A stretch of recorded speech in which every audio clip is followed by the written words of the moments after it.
I feel today? Ask yourself this question. What time is it? Game time! What time is it? Game time! What time is it? Game time! What time is it? Let's go! We made it! We made it! We made it! We made it! And let's go to the house! And let's go to the house!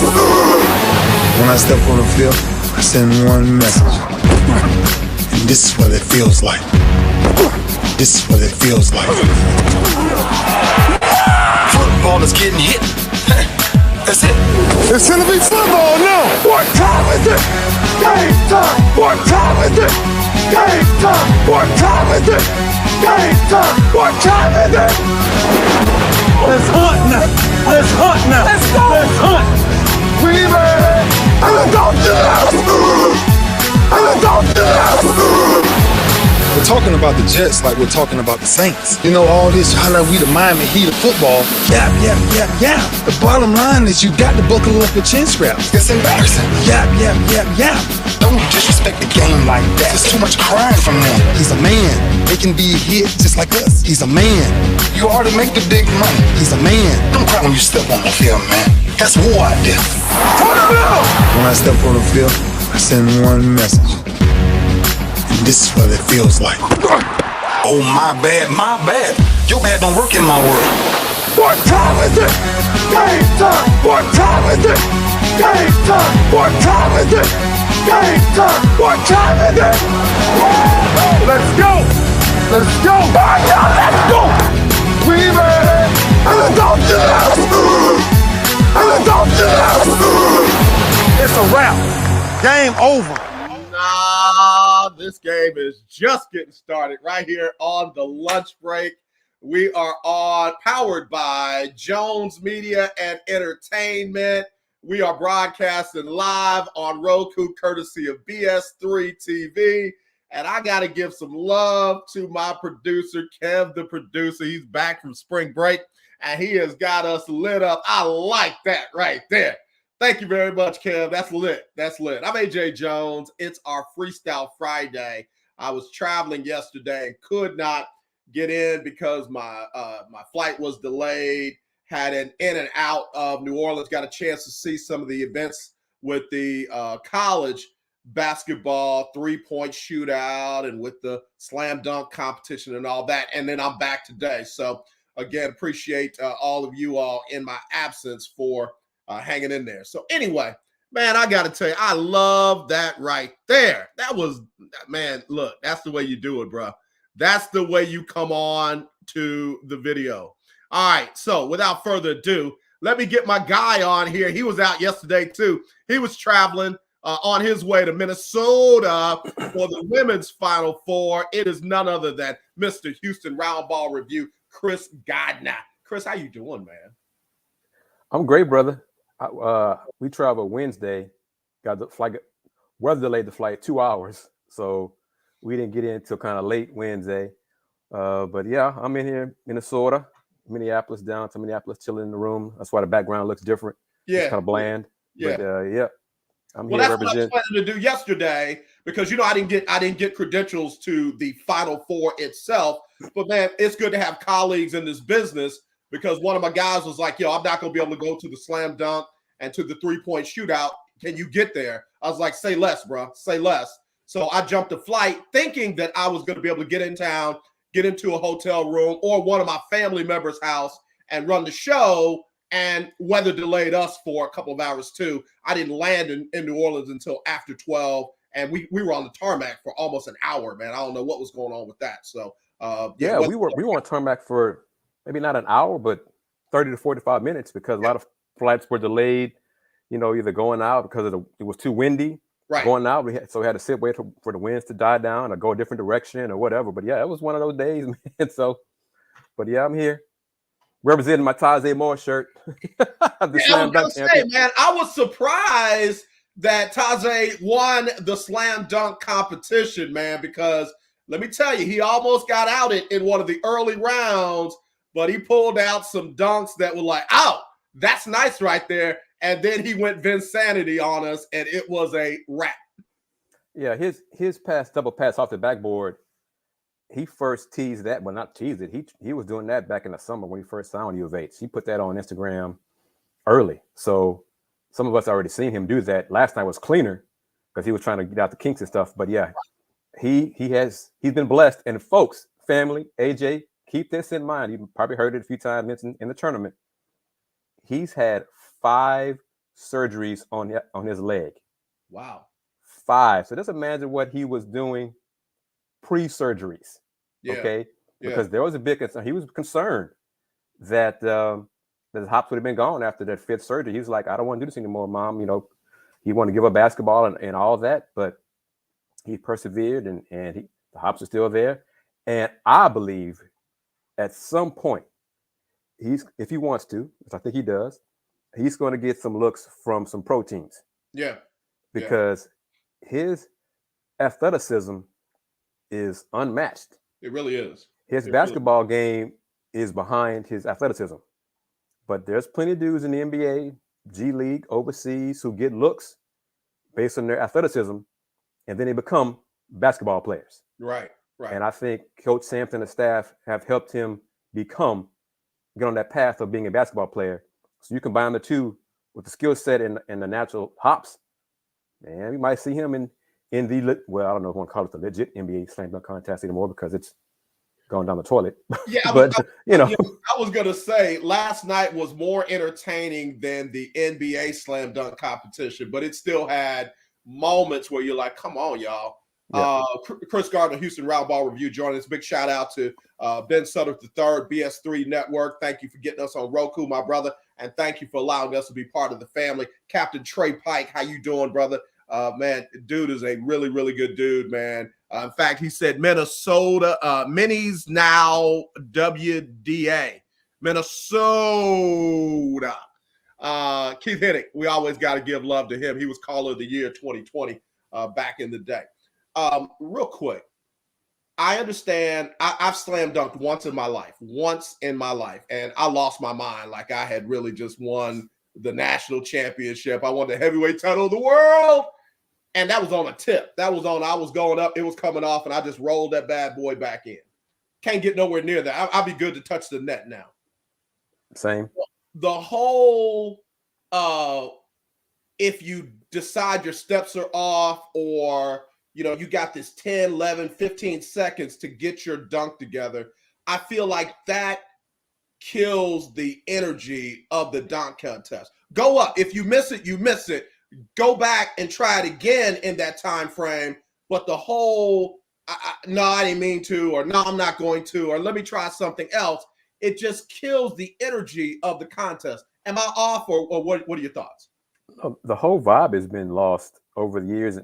And Nate Robinson ruined it for me when he got, 15, 16 chances because he kept missing the dunk. And I was like, really? Okay, I was done then. Right. But some of the best dunk contests happened in high school all-star games, or used to, because they were in gyms. Mm-hmm. So I saw guys at this point, because now young ladies can dunk too. Right. But I think Jason Kidd, they were throwing passes off the wall. Yeah. Behind the basket. Uh-huh. So that added more flair. That's stuff I had never seen before. Right. They were bounce passing off the wall. Yep.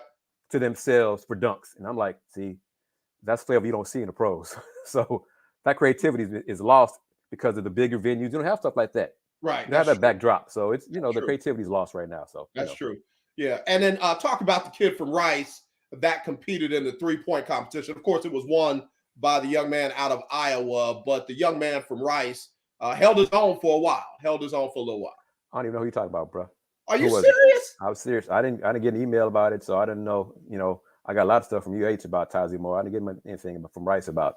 Was it? It wasn't Travis Evie. Was it? The scene. I can see his name plain this day, but he led Rice in 3-point shooting this year by a good bit. Yeah, here we go. Carl Pierre. Carl Pierre. Carl Pierre. He can shoot. Yep. He led the team in threes this year. So, but yeah, I had no idea he was in the contest. Yeah, he got I think right before the semis, before he was out, and then Bohannon out of Iowa ended up winning it all. But again, it was fun because it seemed, no knock on the NBA. Now, I love the NBA guys. I'll always side with the players over just about everybody. But it seemed more pure because it was the college guys as opposed to the pro guys. And there were guys out there that really stretched themselves, where some of the pros guys were, hey, it ain't worth it. It ain't worth it. Yeah, well, I knock the NBA guys. Feel free, brother. It's your show. Knock them if you want to. But some of the college student assets, this is their last moment in the sun. Right. So they're going to make the most of the opportunity, and they should. So it was a lot of fun last night. I can't figure out for the life of me, because there were young ladies there last night, correct? Right.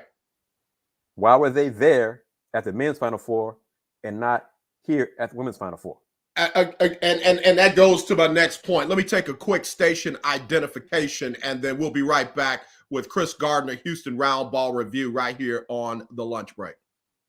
You are now tuned to BS3 Network. All right. Thank you, Ben Sudduth III, for allowing us to be a part of the BS3 Network. We're rocking with a lot of really good content. In fact, at the end of the show. Is that Ben's voice? I don't know if that's Ben or not. In fact, I need to ask him that. Ben, is that your voice?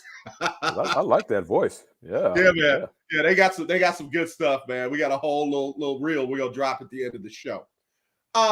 Mark Emmert responded to some de facto questions from the legend, Coach K. And he said, if I was talking to Mark Emmert, I'd ask him, where are we going? What is our direction? And who's going to lead us there? And Mark Emmert danced around the answers to those questions by basically saying that the NCAA has a small window of adjustment and or survival. And then he talked about the legal climate or legal landscape. The hell is he talking about? What the hell is he talking He's talking about all those butt whippings they've taken in court lately. The antitrust stuff and all the 9-0. I mean, this Supreme Court came down 9-0 against the NCAA. That should tell you everything you need to know. This Supreme Court came down, because they ain't been 9-0 on nothing. They ain't been 9-0 on nothing since and nothing before. So yeah. So that shows you that there are problems in the NCAA structure. Yeah. So Mark Emmert just dancing and collecting those checks like he has been doing for a while, taking the slings and arrows that the school presidents don't want to take themselves. So he's the fall guy for all of the stuff. And maybe Coach K in retirement becomes the commissioner or something, a position of power that has some teeth, something, because it clearly is not Mark Emmert.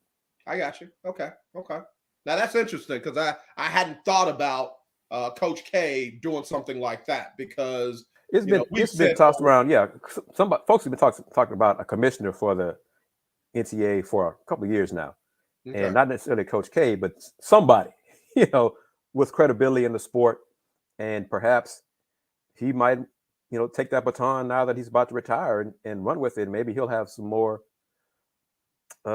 emphasis and get some results quicker than the glacial pace that the NCAA has been known for years. Gotcha. Kris Gardner, Houston Roundball Review, joining us here on the lunch break, powered by JM&E, Jones Media and Entertainment. Kris, so could the NCAA be gone in 2 years? I mean, this limited window of opportunity, and on, he didn't say life support, but, basically said running out of oxygen or something like that. What could happen to the NCAA in your opinion? The NCAA, as it's currently structured. Okay. That's what I assume he's talking about, but yeah, it needs to go away as it's currently structured. The NIL is taking a big chunk out of the current NCAA. The NCAA for years, students should not be paid, compensated for the name, image, and likeness. Well, that's gone. Yep. So yeah, as it is right now, it should be gone in a couple of years. Yeah. But folks, keep in mind, college football, Division I football, the CFP, is not part of the NCAA. Right. So that money generated is a whole nother issue. Yeah. The NCAA is just now for basketball and the Olympic sports. So name, image, and likeness, it's got to come to a point where if the student assets are approved legally to become employees of the university, state, etc., that'll open up a whole nother can of worms. Of people will cry. The downfall is here. Just need to make it happen, make it work. Yeah. Okay. It's well past time for these young men and women to be compensated for their name, image, and likeness. Well, you got no problem paying coaches $8, $9, $10 million a year, but you got a problem giving an athlete $100. right. I mean, come on now. And you got no problem building these Taj Mahals for the players to work out and train in, spending hundreds of millions of dollars all over the place. You find money for that. Right. But, well, I don't know if people have enough money to pay the student athletes, as they call it, or the student assets, as I call them. Oh, but you got no problem building that building over there with the what does Clemson have? The pool and the all kinds of stuff that it seems excessive. Yeah. But what was that? $70 million. There you go, right there, check, no problem. Drop in the bucket. Kris Gardner, Houston Roundball review. Let me circle back to name, image, and likeness for a second. The world didn't end. The floodgates didn't open. Armageddon didn't happen. Anarchy didn't run wild. Again, all the things that they literally said would happen by paying student assets for, watch this, I got to say it the way it is, so people can, for their own name, their own image, and their own likeness, not the schools, right? Theirs. And the fact that people that doesn't make sense to people just tells me the mindset of the people that are running these things, that are dealing with these things. And, I'll call names on that: Nick Saban and Dabo Sweeney and others, and Coach K, Coach Roy Williams. I'll call names on that one. But so they've been lying to us for a long time. The fact of the matter is it didn't do what they thought it would do. And if that be the case, why not you can't get in front of it now, but get beside it and incorporate it, embrace it, stop talking down on it like it still has the potential to do what it is you think it was going to do negatively. The NCAA hadn't done that either. They waited for Congress. They wanted Congress to handle this instead of fixing their own mess, which shows you how weak they are. And now it's too late. The horse is out of the barn, and now, you need to fix it. Right. The issues for years was about Olympic athletes, right, who are in college as well. Mm-hmm. If they're in the Olympics, if they forego college, they can make money. Yeah. As Olympians. Right. But if you're going to college, no. You couldn't do that. Right.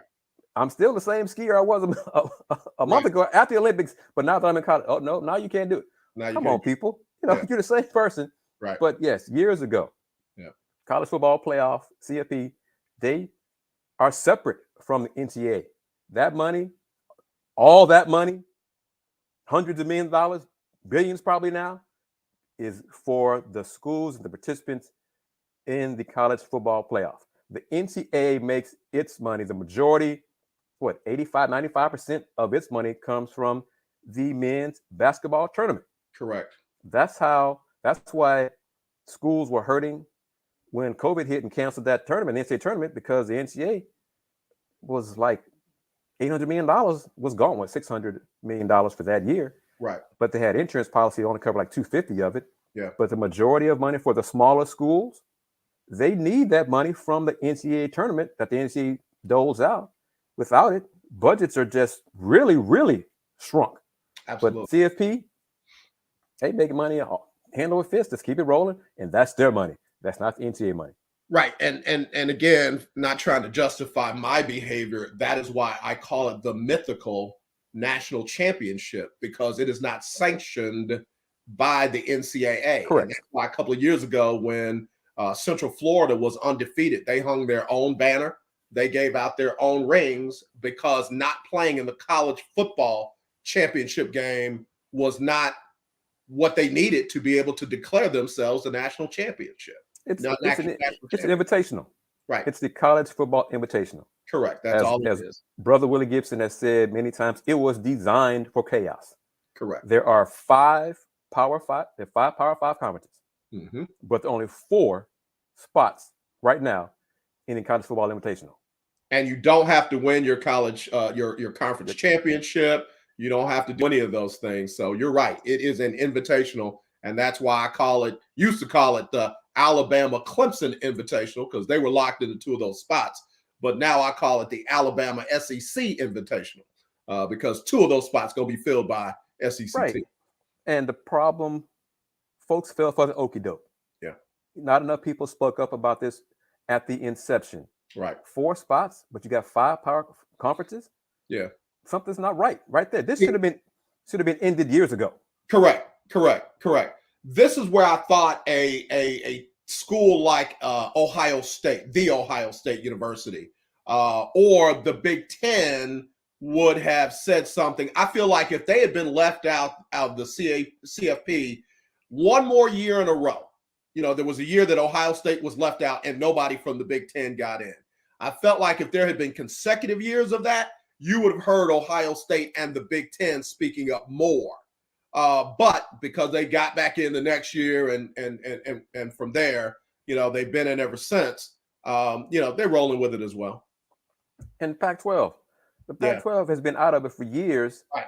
And they still stand in their own way. I mean, some people just, you got to shake your head. What are y'all doing?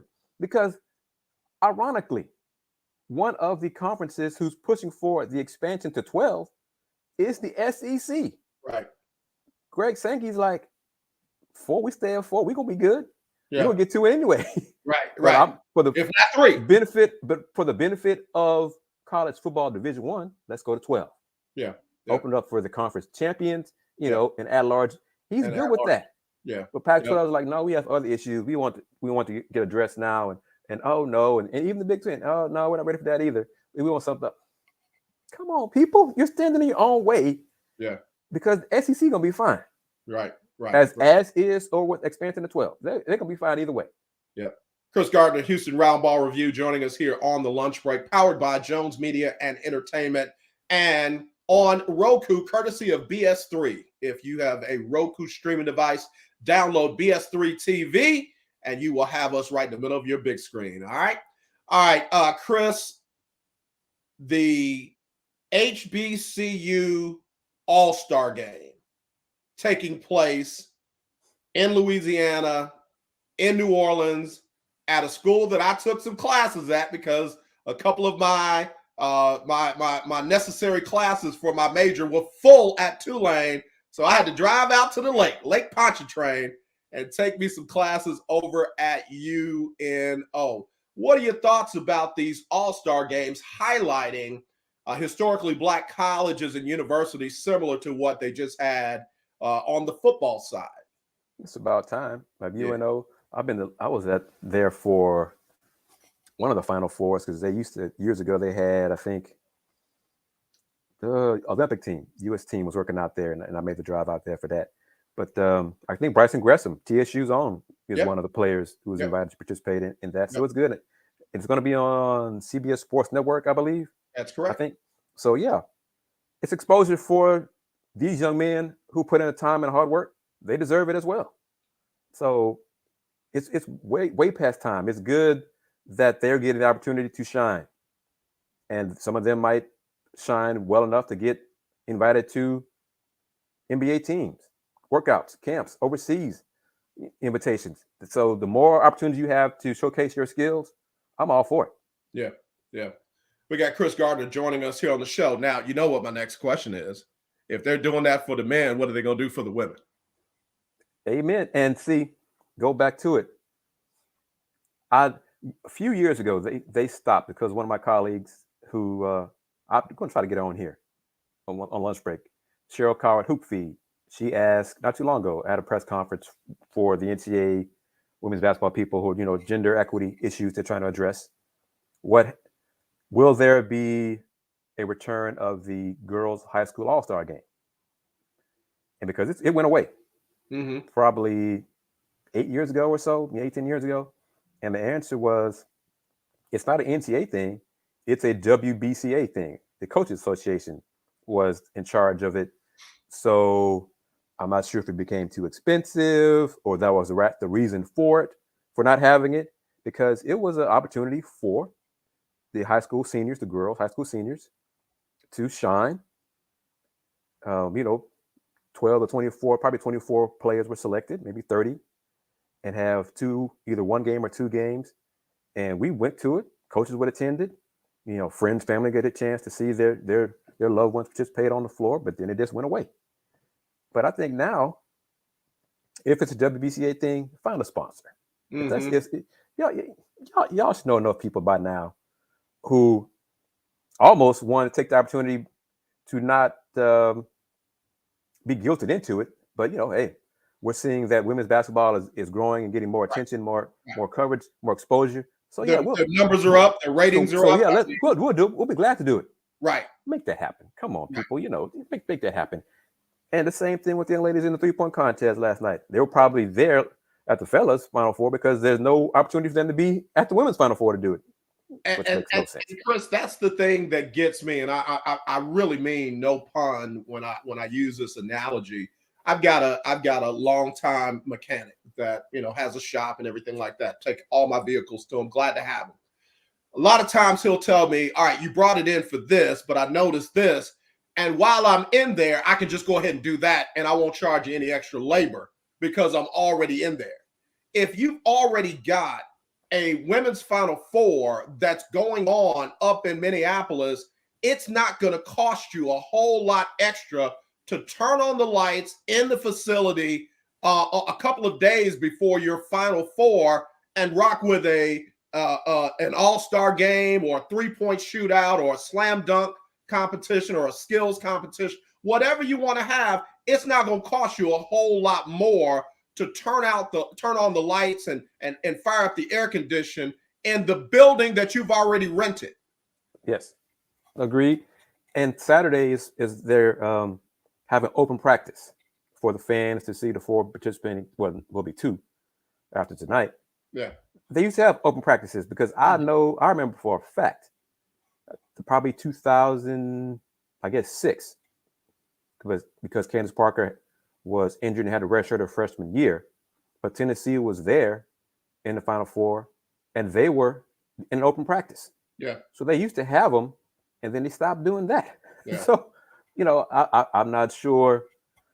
Some of the issues, the gender equity issues that have been brought to light, is also bringing to light what the WBCA or the Coaches Association stopped doing themselves. Right. Prior to this, they stopped doing these things because of whatever reason.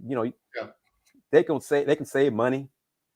Come on, y'all been doing this long enough. Right. Y'all could find corporations that are willing to help y'all out. Get this. If y'all want to do this. And I'm not going to call out names for them, because if I got 10 names or 5 names off the top of my head, they got 5 names and 15 names off the top of their head. And it's one thing to, speak up for the ladies, but it's also something that we need to start doing. And you've done it. I've done it. Start calling the people out that are on those committees in those positions that just haven't said enough to get something done. There are not all men on the NCAA executive board. There are women on there. And doggone it, you need to speak up, you need to fight, you need to say something, and you need to make sure that dollars get spent effectively. Like I said, if you're already there, you've already rented the facility, one more day is not going to kill you. It's not going to break you. And if it does, then we need to holler at y'all about how you're managing your money. So go ahead, Kris, my bad. Agreed. No, because of what was brought to light, the men's committee and the women's committee, they never met. They never had combined meetings prior to this year. Why the hell not? I mean, why did they even start that way? Why did y'all start in separate silos from the jump? Yeah. Because, and a question that was brought up, when the men expanded 68 a few years ago, why didn't women expand 68 then? And the answer was kind of, well, I'm not going to get into that, blah, blah, blah. Okay, really? I mean, come on now. Yeah. Y'all, I'm not going to name names. Yeah. If you look for an excuse, you're going to find it. Okay, so, and I said many of them look for excuses and they found it, because there used to be the WNBA draft, workouts, draft opportunities, camps. Teams, players would be invited. Used to be in same weekend of Women's Final Four. I know because I used to go to them back when the Comets were part of the WNBA. man, I used to and patting myself on the back. People, Kris, good to see you, man. On time, man. I'll be sitting in the bleachers seeing players. Yeah. You know, back when I'm really gonna get into it now, throwing rocks. Back when Houston Cougar women's basketball was legit and had WNBA pro prospects, I would go see them work out and shine and compete. There you go. Work out before coaches. Hey, Coach Huey. There you go. You know, yeah, he doing it right, man. Coach. Did you see the PR? I ain't see nothing. That the UH women's basketball put out yesterday for him, touting their accomplishments for this past season. Look forward to WNIT, baby. And I'm just going to say to you and the family and listening, view and watching, it was. I'm not going to mention who, but this person said to me, "Well, if they're happy with being in the WNIT, when they come to the Big 12, their issues will be exposed in the Big 12. But WNIT, you know, we have higher expectations in the Big 12 than that." Y'all gonna leave my coach alone, man. Y'all gonna leave my coach alone. And let me shout out to my sister, my friend. We haven't talked in a while, man. We used to talk almost every day. I got to call her today and get back in connection with my friend, Dr. J. Please do so. Yeah. Because I was talking to another person, and I was like, and she knew it. I said to her, you know, you realize that Coach Sampson and Coach Hugh were both hired in 2014? She said, yeah, Kris, I know. And she said herself, that's what makes it even worse. She said. So what else is there to say? It's the expectations of UH women's basketball. That's on them. If they're happy with me going to WNIT in year 8 of coaching tenure, that's on y'all. Yeah. But keep doing that come Big 12 and see what's going to happen to you. I have to say I agree with you. Okay, I missed one of my breaks. You stay right there, Kris. Let me take another station identification right here on BS3 TV on Roku. BS3 Network, changing the way you listen to podcasts. All right, thank you there. That might be Ben Sutter III right there. That might have been him right there. That sounds like him. So. Anyway, back to the lecture at hand. Kris Gardner, Houston Roundball Review, AJ Jones, Lunch Break, Jones Media and Entertainment, and we're on YouTube, Twitch, and Roku, courtesy of BS3. Kris, that woman won the Coach of the Year for the NCAA. I'll leave it at that. Just like I don't say the name of the quarterback up in Green Bay. That woman, Associated Press. Associated Press, Coach of the Year. Yes. Did they not see any of the other coaches this year? Don Staley won it for the U.S. Basketball Writers Association. Okay, which one has more weight? Which I'm a member of. Well, okay. You decide. I'm a member of one, not the other. So I'll give your organization the weight. So one organization saw it right. The other organization saw something. I don't know what they saw. What's the deal, bro? What's the deal? Well, I'm assuming you're talking about the lady who left Waco. Yeah. Okay. Well, and I'm going to be full disclosure. I didn't vote for her. I didn't vote for Dawn. But Coach, that person in the boot, she took a team that had not gone anywhere for a few seasons under the previous coach, and did more with less. So that's one probably rationale for them voting for her for Coach of the Year. I voted for Coach Baranchik in Oklahoma because nobody thought they were going to shine like they did this year. And so that's what I voted for. And even ironically, on my list of 3, I had the new coach in Waco because a lot of folks, myself included, didn't think they would be able to do what they did this year without that previous coach. Right. And she took them to high heights. And they still did well in the Big 12, won championship, regular season. Right. So I voted for them, those two, instead of Dawn, because Dawn got so much time. Don't knock on Dawn. Yeah, I got you. But I just thought it's expectations. I expected South Carolina to be great. I can rock with that. And it's also, and I understand, and sometimes in previous years, I've used that rationale because it is hard to win with talent, to get talented players to maximize their skill set. I understand that. Mm-hmm. But for what Baylor and Oklahoma did, they exceeded a lot of folks' expectations, especially mine. Yeah. And that's why I voted for them on my rankings of 1, 2, and 3 higher than Dawn. Yeah. But I did not have the other lady on my list. You know where I'm going. I think you know where I'm going.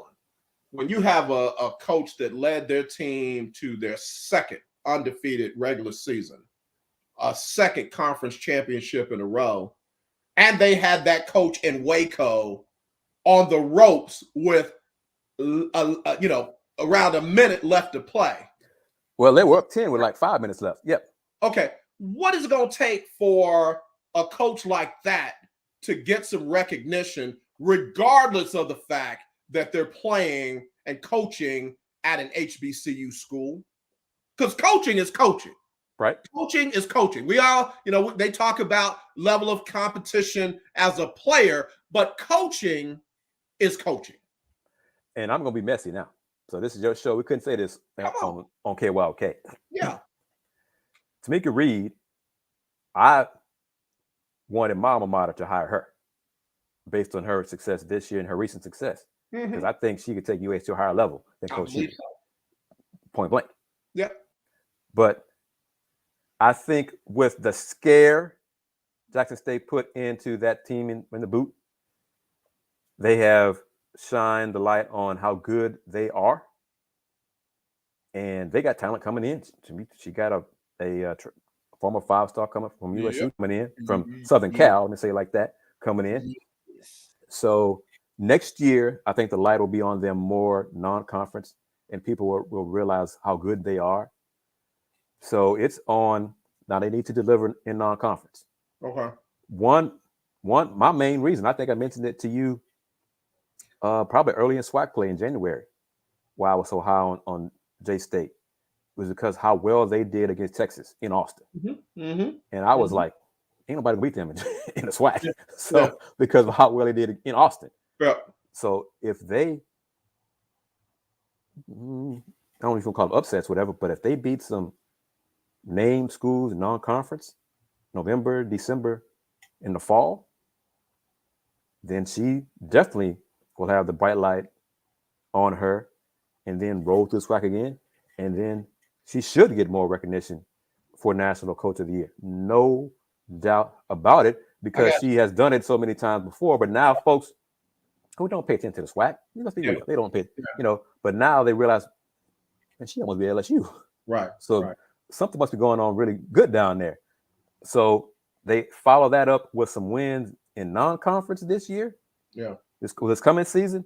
Yeah. Oh, yeah, maybe I needed to toss my boat her way. But an issue that they also have is they're not on ESPN or ESPNU each weekend, because J-State women's basketball maybe on the 4 letters once in SWAC play. Yeah. Well, get ready. They're going to be on HBCU Go. They're going to be on that. And with success of Coach Prime and the football team, women's team might get some more shine on the 4 letters next season based on what they did in the tournament, and they're almost upset. They're still knocking on those doors. She's still knocking on those walls. They're getting there. And I hope for the best. She might stay there. The rumor was almost immediately was wrong about Ole Miss hiring her because Coach Yo was going to go to Georgia. Yeah. And Coach Yo said, "No, I'm staying right here at Ole Miss." Yeah. So Tamika's like, "I'm staying right here." So, but we have some stuff we can talk about off the air. But there are the schools still looking at her, trying to get her from Jackson State. Yeah. Kris Gardner, Houston Roundball Review. Let me take my my final station identification. We'll do this real quick. Let's see. We are right here. BS3 Network is now on Roku TV under BS3 TV. Download today. All right. Thank you so much, as we are a part of the BS3 TV network, and we are powered by Jones Media and Entertainment. That's JM&E. Kris. My man. Bro. Shift the camera over. That's a little bit because we can't see the whole JM&E with me on the side by side. That's okay. Hold on. Let me see how I do it. because you I think to it. You know what it is? It's because of the split screen. Yeah, that's what I'm saying. Because of split screen, we can't see the whole thing. So Yeah, but I'm saying it won't let me. okay, I got that's you. as far as I got. Okay. So real quick, real fast and in a hurry. NBA, good game last night. Milwaukee. In Detroit was a great game, wasn't it? Great game in Detroit. I ain't fooling with you. Oh, I'm well, not sorry. fooling with you. They messed up somebody's season last night. But man, come on, brother. Might have been theirs for a lot of You know what I mean? reasons. Because them Rockets done figured out how to lose again right now. Them and Orlando battling for that #1 spot. But and real quick, we'll get to Brooklyn and the Bucks in a second. But prior to last night, Detroit, Orlando, and the Rockets all had the same record. They were all 20-56. Yeah, and Detroit, they won. They beat James Harden and Joel Embiid, and that's pretty much all Philly has now. No depth, thanks to the genius Daryl Morey in the trade. Yep. I could toss a mark to him too. But Detroit did not play Jeremy Grant. He's been shut down for the season, rest of the season with a strained calf. Mm-hmm. They went with most of their youngsters last night, and the youngsters and the building was packed. Yeah, they were. It was hyped. I had not seen the building that full of people in a long time. And the youngsters wanted that game. Yeah, the youngsters wanted it. Cade Cunningham and everybody else, they played hard, and they don't care about ping pong balls. They want to win because they got jobs now. They're not worried about somebody else coming in and take their job. Yeah. So it was a big win for them, and some fans were thrilled to pieces about it. And then some are like, "Well, y'all messing up our chance to get Jabari Smith, man. So what y'all doing?" So, but yes, say on all that, now to Giannis and KD. Boy, Giannis sure is good, man. He just continues to get better and better. And KD, he did his thing, but wasn't enough. Kyrie still going through he's still not all there, in front of the home fans yet. That'll be a fun matchup. But Brooklyn's kind of teetered on that playing spot, man, aren't they? So, but it was a great game to watch last. I had one on my laptop, one on the TV screen, so I caught, both of them. So yeah. Yeah, they're going to be in the play-in because they can be no better than 7th. That's still play-in, and more than likely they're going to be 7 or 8. So it's going to be a fun first round. That was a great game last night, man. It was a come from behind, the comeback, the crowd was hyped and everything, and then Giannis is Shaq. 2022. He is so big, and the moves and dunking on people, and he truly shines against a little person. He has no problem posting you or blowing past you. Like, don't have anybody taller than this to try to defend me because little dude, get out of my way. So. But he showed us something else with that game tying 3. He showed us something else because he didn't luck free throws. Yep. It was contested. He knocked it down, and then, like you said, he went to the line and hit the 2 freebies for the win. And man, I tell you what, that he said it best. It felt good to be able to pass Kareem Abdul-Jabbar with a 3, so it silenced all that. All he could do was dunk and be tall. But then he also showed where his head was. I ain't got time to worry about that right now. We got bigger and more important things to do. Right. And the look on KD's face after Giannis made that 3 is like, and what are we supposed to do now? I mean, the man hit a 3. Yeah. You're not supposed to make those 3s. Contested 3 at that. So like you said, I'm not changed my pick. We've been discussing it for a while on the lunch break. I'm still picking the Bucks to win it all. And as long as he keeps shining and being Giannis, who's gonna beat him? Yeah. So they got Lopez back to help out at the 5 spot. You still got Bobby Portis. You still got to worry about Drew being Drew sometimes, but Chris Middleton's there. Yeah. And let me say this about the foul, about him pulling down Bruce Brown last night. That was a flagrant 2. Okay. In today's NBA. Yeah. Reggie Miller, bless him, he's old school. Like I'm old school. Yeah. That's a regular foul back in the day. Yeah. Today's NBA, that's flagrant 2. Yeah. Right. On this show, and if y'all want to record it and send it to the folks over at KYOK, you can do this. I got to give a little bit of love to the Boston Celtics. I got to give a little bit of love to the Boston Celtics. Even though they were in the number one spot and then lost it like 5 minutes later, Boston is playing better than I thought they would. And I give more credit to the head coach than I do the basketball vice president of basketball operations. As you should. Yeah, as you should. Know who that is. Yeah. But they're going to be a problem in these playoffs. Well, they're going to be less of a problem for as long as Robert Williams is out after his meniscus surgery. So yeah, that's so true. He anchors the defense, and without him, it's hard to replace that height, skill set, and defensive versatility that he brings to the squad. So yeah. Keith Hennig, thanks for the compliment, man. Yeah, I'm losing a little weight. He said, "You're shrinking. Do you eat?" Yeah, I've changed what I eat. So yeah, I am losing a little bit. That's important. You talked about the young guys in Detroit playing well. The young guys in Houston played well the other night as well. You got 32 from Jalen Green. You got 30, 12, and 12 from KPJ to show you that there is a lot of potential in that backcourt for the young Houston Rockets. Both the Rockets and the Pistons youngsters, the more I see them, I feel confident in what I said months ago. I could see it 4 or 5 years from now in the NBA Finals with Detroit versus the Rockets. I can see it because both teams have solid core young pieces. Now it's up to both teams to build around them correctly. Mm-hmm. But Jalen Green, he's playing well, and you can tell in post game that he is finally filling out the weight training. He's getting stronger in upper body. Still got ways to go. He does, but he's finally getting stronger. Kevin Porter Jr., he's having more good moments and less bad moments, and that's part of the development. He mentioned it in post game. Go to Houston Roundball Review YouTube channel to hear the whole post game.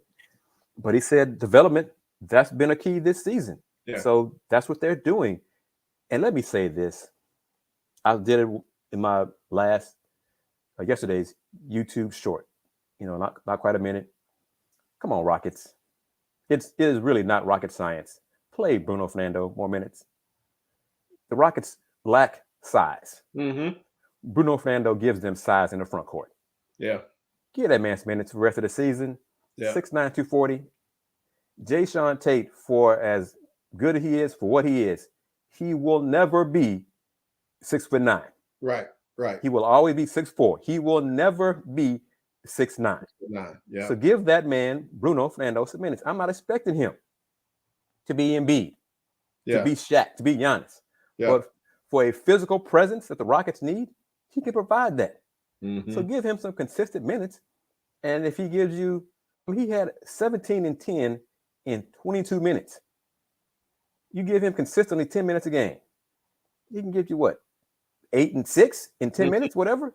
You can back up Şengün. You can stop worrying about Christian Wood trying to defend against bigger centers, which he cannot do well at all. At all, right. So why ask him to do that when you got a guy on the roster who's physically willing and able to do so? Yeah. Give it to him. Let him do that. Yeah. Let me just say this shameless plug. My producer is wrapping us up so I can get all my other elements in.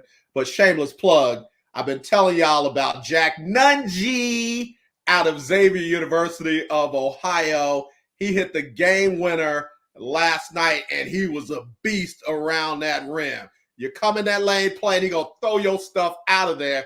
He would be a nice second-round pickup, day 2 pickup for the Houston Rockets. I'm just saying, because you can't teach size. Thank you. Especially, you cannot teach size and good feet. And that young man got size, good feet, and he can shoot in close, mid-range, and out around the arc. Yeah, baby, it's the best of all worlds. Second round, man. It's not the NFL. Second round, not second day. Yes, second round. Yeah, you said second round first, and then you said second day, and I'm like, hold up, bro, 2 different sports. Okay, you said second round. Yeah. But once again, you and I are both showing that we seem to know what we're talking about. Yeah. Go figure. Yeah. Somebody's going to get a nice player on the cheap in Jack Nungy, whether they bring him in as a free agent, unsigned free agent. I'm telling you, they're going to get them a player because that dude understands the assignment. I protect this lane. I protect this rim. And they went to him on the inbounds game-winning play, and the dude put it on the court. Nice little pivot, sky hook, off the backboard for the win. Game over. And man, I got a lot of love for the interim head coach, Coach Hayes at Xavier. It's a shame that the Jesuits up there in Ohio didn't have enough guts to make him the face of that school, and would rather go with a man that A, you've had before, and B, that is currently under NCAA and FBI investigation. Shame on the Jesuits up there. Shame on them. Yep. Some folks get a lot of second chances, and some folks don't. Well, just leave it at that. We'll leave it at that. Big shout out to Mike Patton touring the AFC South, man. He's got some stuff coming up that is just off the chain. If you are not following touring the AFC South, you got to do it. You got to do it. All right, Kris, we got to wrap it up, man. Tell everybody where they can find you, follow you, and where you are right now and what you're doing, because you've already put out some great content. I'm in Minneapolis for the Women's Final Four, but don't get it twisted. The Houston Roundball Review was approved for both. Yep. The men's and women's Final Fours. I was here. I'm in Minneapolis. Next year, men's Final Four is going to be in H-Town, so obviously I'm going to be there for that. But yes, here in Minneapolis, we got Louisville, South Carolina first tonight, followed by Stanford and UConn. Well, UConn been 14 straight Final Fours. That is just amazing. That is mind-blowing. But HoustonRoundballReview.com, Houston Roundball Review on YouTube. Go to the channel. I may have something else in store. Got email about a possibility. So if it's all on up and up, make us have something exclusive for y'all on the Houston Roundball Review YouTube channel. Same on Instagram, Houston Roundball Review. Since 1994, Houston Roundball Review's been around that long. Local name, global perspective. All around the world. Been around the world, and I. Listen, brother, I appreciate you as always. Thanks for making the time for us while you're up there at the Final Four. You are truly a brother that, man, I love you from here. So we'll talk soon. We got some stuff that I am wrapping up today, so I'll be following up with you, and we'll go from there. So trying to get things done. I'm pushing the envelope, as they say. Real quick, Mike Patton said, I just got some Uncle Nearest Keith. Went to their distillery for my birthday. It's 45 minutes from my house in Nashville. They talking liquor, Doc. They talking I see it. My question about my choice of drink for bourbon. I am my grandfather's grandson, but because that was his stuff, but that's not really my thing yet. I got time, though. I'm only 50. Yeah. He was Heaven Hill through and through. Heaven Hill. Yeah, I'm serious, man. Me and Dark Liquor, brother, we had to break up a long time ago because those Kappa Alpha Psi days and that Dark Liquor, brother, that and being drunk in another country, praying that, Lord, if you just let me get home, I promise you, I'll never do this again, man. So yeah, man, I have to leave it alone. Now, if you want to talk Goose, you want to talk Ciroc, you want to talk stuff like that, I got you. But hey. All right, Kris, we'll talk soon. Be safe up there, man. Thank you, man. Love you. All right, love you too. Kris Gardner, Houston Roundball Review. All right, let me get ready to go. Before I do, I got to shout out to Bruce Arians of the Tampa Bay Buccaneers. What he did, why he did it, and when he did it is how it should be. Is how it should be. Bruce Arians a couple of nights ago stepped down as the head coach of the Tampa Bay Buccaneers so that his guy, Todd Bowles, could have a chance to be successful as a minority head coach in the NFL. And like he said, he doesn't give a damn about the Hall of Fame. He cares about succession. He cares about passing a legacy on in good shape to somebody who deserves a great chance. And that's what he did for Todd Bowles.